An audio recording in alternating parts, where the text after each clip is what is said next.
Hello and welcome to the Remedy Fibers podcast, a podcast about knitting and crochet hosted by me, Julian. If you're new here, welcome, and if you're returning, thank you so much for coming back to my channel. Today I have a cool episode where I take you to a local yarn shop called Knitique, located in Elk Grove, California. Some finished objects, some works in progress, as well as, drumroll, a virtual yarn crawl. You can participate. It's fully on Zoom. There are over 27 participating shops, and I'll tell you more about it in just a little bit. If you're new here, I live in Northern California with my husband and dog Benny. I love everything knit and crochet related, and I hope you stay to explore this journey with me. This week I was able to visit Elk Grove, California. They have a local yarn shop. It's about 37 minutes away from me, and it's called Knitique. It was such a beautiful yarn store. I even got to meet the owner, Danielle. She gave me a tour of the store. She showed me what was new, what was exclusive only to Knitique, as well as some fabulous stitch markers that I'll show you in just a little bit. They offer classes. You can even visit their website to do some online shopping, because wait and see what I purchased there today. What was most impressive was there was a learn how to knit class in the back. They also offer, if you have any problems working on a project, that you can bring in the project and they can help try to problem solve through it, as well as just an array of colors. I loved how many kits there were at the store. Sometimes when I'm going into a yarn store, I'm really overwhelmed by the number of options, the color choices, and having a pre-made kit ready for me to just grab and go and get really excited for a new project was something I thought was 10 out of 10. I also loved that there was a yarn bowl in the front of the store. It had needles, it had some knurl yarn on it, and it said try me. It was an opportunity to not only try the yarn but also try the needles, and it was really beautiful and also fun to work on while the cashier was helping a customer and I was just there in the corner knitting away until it was my turn to check out. If you're watching, Danielle, thank you so much for being so welcoming. I love the tour, I love the store, and I can't wait to go back. So this is the cute bag that I picked up at Knitique. Let me show you what's inside. So of course, you know I love my purples, and this yarn I was so enamored with. It is not my usual color selection. As you can see, there are purple speckles throughout the skein. It is so beautiful, and I'll be making the Miles T Bio Zetta with this. It was recently released, I think last week or in the last 2 weeks, and I really want something that's going to keep me warm. It's more like a t-shirt style, and just continuing to explore what kind of fit I want, and so I'm really excited to work on this. So this yarn is Yarns Merino Cloud. It's 80% merino and 20% cashmere. These are 437 yards per skein. When I went to Knitique, I wasn't planning on buying a sweater's quantity worth of yarn, but I was so enamored, so in love with this yarn that I decided that it will be my birthday yarn. So my birthday is 2 months away in November. Shout out to my Scorpios. And I plan to knit this for my birthday, to wear it on my birthday, and I can't wait to show you how it looks. So I have some time to work on my current works in progress, but I'm definitely going to cast this on sooner than some of my other works in progress. I also picked up some stitch markers, and Danielle was telling me that the person who makes these stitch markers is local to the area, and I thought they were just so cute. They say Knitique on them, they say collective member, as well as this really cute glittery one that is in the shape of a little lamb or sheep, and I just think it's so fun. I already used one, but I put it back just to show you on the podcast, but it's really fun, and they have a few on the website as well. When I met Danielle, she told me she was busy getting ready with the Have a Ball Fall Crawl. It's a 100% fully virtual yarn crawl event that even you can participate in. It's happening September 23rd to the 25th, as well as on October 1st to the 2nd. The registration is $10 to join, and you'll be sent all of the Zoom links. You can even plan in advance. You can see what the schedule is going to be like, and they're even going to have 27 shops across North America and a chat with Joji Locatelli. The Have a Ball yarn crawl started in 2020 or around that time, when all the yarn shops had to close because of the pandemic. So they moved to a virtual platform, and it was so successful that they're going to continue it again. So the crawl spans over 2 weekends, and there are 45-minute Zoom formats.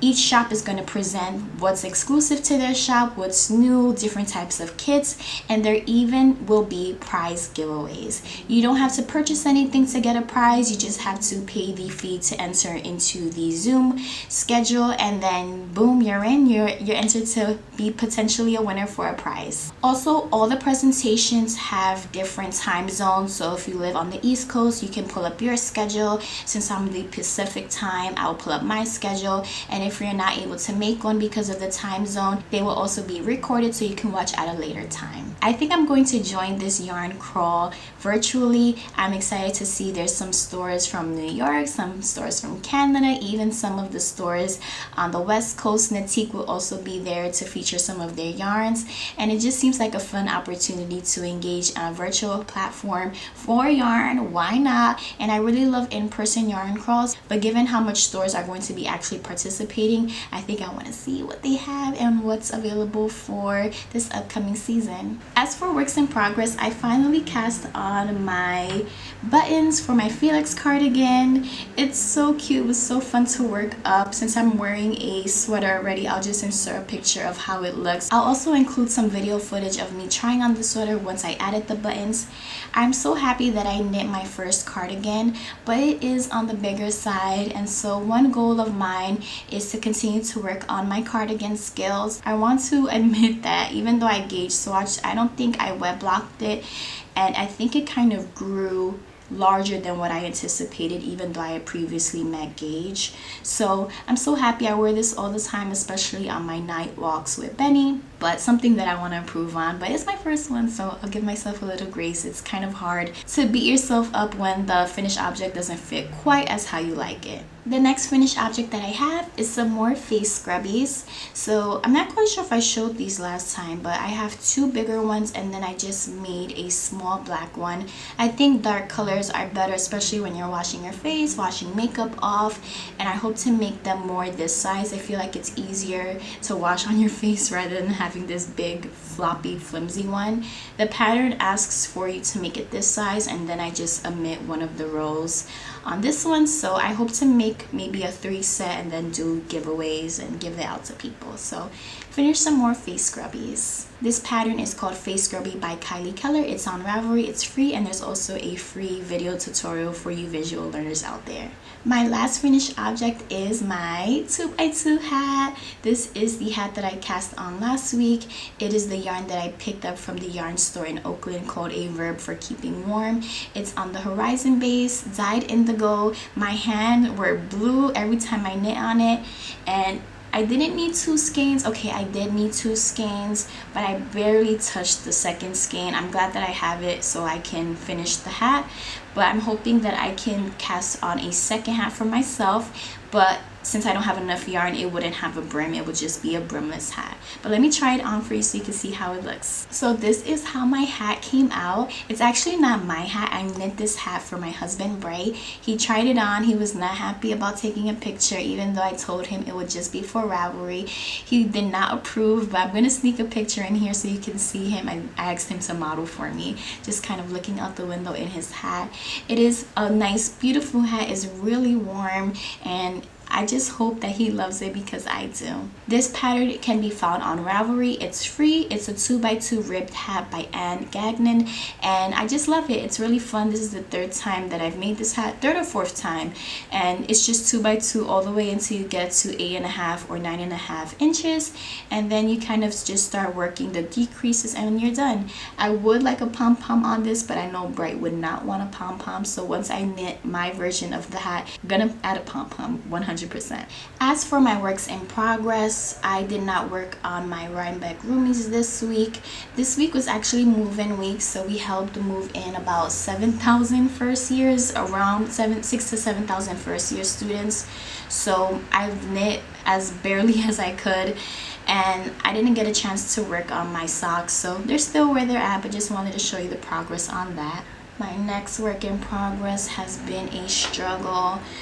I talked about this last week, but I'm knitting this summer sorrel this for the second time, and everything was going good, but then I started stress knitting and I started making mistakes, and then I was knitting outside this weekend and I wasn't paying attention and I made more mistakes, and I was so close to ripping it all apart and starting it all over again. But I said, oh, I've come so far. Is it really that noticeable? This is how it's looking. I'm not going to rip it apart. I'm almost to the part where I'm going to just start stocking it all the way down the body and split for the sleeves. So I'm happy with it, but I made quite a bit of mistakes. And I also think that's the hard part with making a design for the second time, because the first time I'm so focused, I'm so intent, I'm marking things off, checking things off, and for the second time I become so complacent. I'm like, oh, I've knit this before, it's a breeze, and then that's when I start making so many errors in it. But because of the pattern design and the pattern elements that you see here, I think I can get away with the mistakes that I've made. I'm still on stitch count, everything still is fine, no drop stitches, but I did have to work my way quite a bit for some mistakes that I've made. So as for life update, this week I was able to speak on the phone with the Spinolution dealer, the spinning wheel dealer, and we talked a little bit about the pros and cons of the polywog. She talked about her favorite wheels, and we plan to meet up in the city that I'm living in because she is a bit farther, to kind of test out some wheels. I'm not quite sure if I want to go with Spinolution. I've been watching a lot of Lendrum wheels, I've been watching a lot of Shacked, Matchless, and Ladybug wheels, and I'm at the point where I want to try them out before I invest.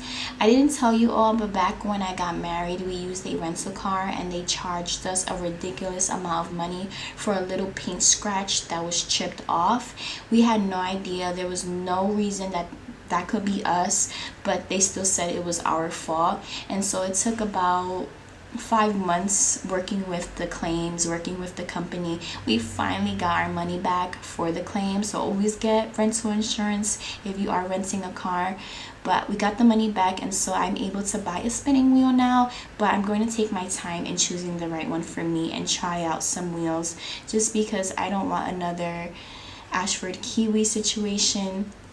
I had the Ashford Kiwi. It was not the funnest, best wheel for me, from my personal preference, and I'm really looking for something that I can ply yarn with. I know that you can do that with the Ashford Kiwi, but with the polywog it doesn't have the greatest setup to do that. So I want to make sure that I'm able to ply comfortably, spin comfortably, and not be limited to one size yarn, like just lace weight or fingering weight, something that I can change to maybe even worsted or bulky weight once I improve on my skills. This weekend we were also able to visit a beautiful park located in Elk Grove. There were so many birds, so many families, and surprisingly so much jump castles, bouncy houses. But it was a nice time to just get out of campus, explore nature, be around the trees, just because with so many students moving in, it's been such a big transition from only myself and Bright being in the building compared to like now almost 40,000 in the town that we live in, but about 7 to 10,000 on campus. So a big transition, a big change. Of course, Benny is loving all of it. He's getting pet by students every single day. He forgets that I'm even there, and he just eyes everyone down until they pet him. He's so cute. Well, thank you so much for tuning in. I'm so happy that you stopped by. I hope that you and your family are happy, healthy, and safe, and I hope to see you next week. Take care. Bye. Oh, I just saw a spider and I don't have any shoes on.